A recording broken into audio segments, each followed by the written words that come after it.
بسم اللہ الرحمن الرحیم۔ نبی رحمت صلی اللہ علیہ وآلہ وسلم نے ارشاد فرمایا، خیرکم من تعلم القرآن وعلمہ، یعنی تم میں سے بہترین وہ شخص ہے جو قرآن کریم سیکھتا اور سکھاتا ہے۔ مختلف دور میں مختلف لوگ مختلف طریقوں سے قرآن کریم سیکھتے اور سکھاتے رہے۔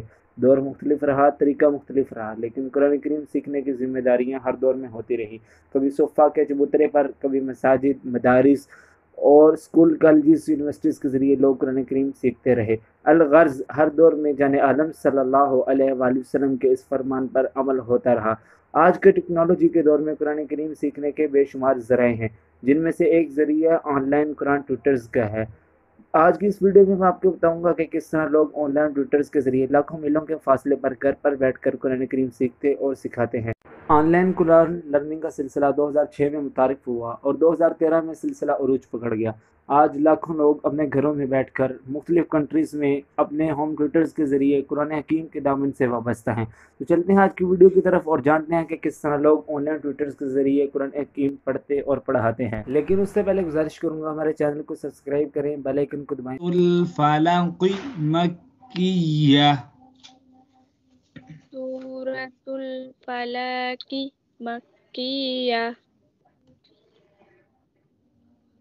بسم اللہ بسم اللہ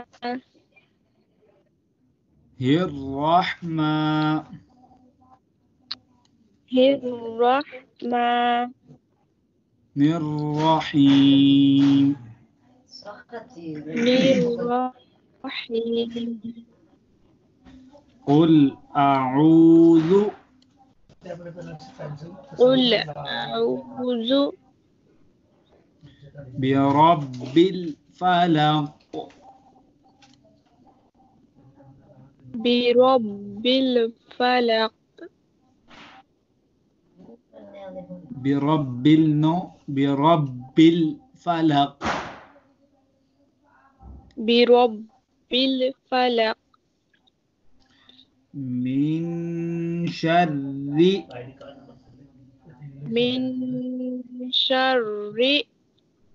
ما خلق ما خلق ومن شر غاسق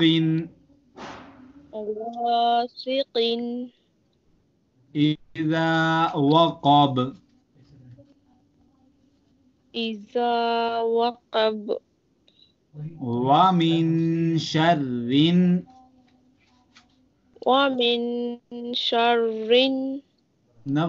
نفاثات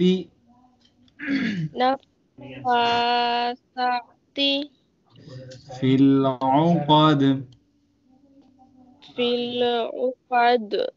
نہیں کریں گے، في العقد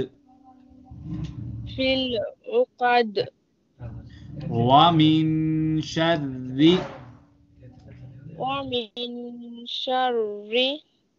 حاسد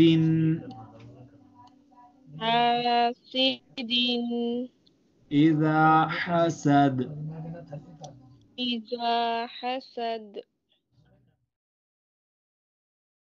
امید کرتا ہوں آج کی ویڈیو اچھی لگی ہوگی۔ اگر ویڈیو اچھی لگی لائک اور شیئر ضرور کیجیے۔ مزید ویڈیو کے لیے ڈسکرپشن میں لنک وزٹ کیجیے۔ آن لائن قرآن لرننگ کے لیے کمنٹ سیکشن میں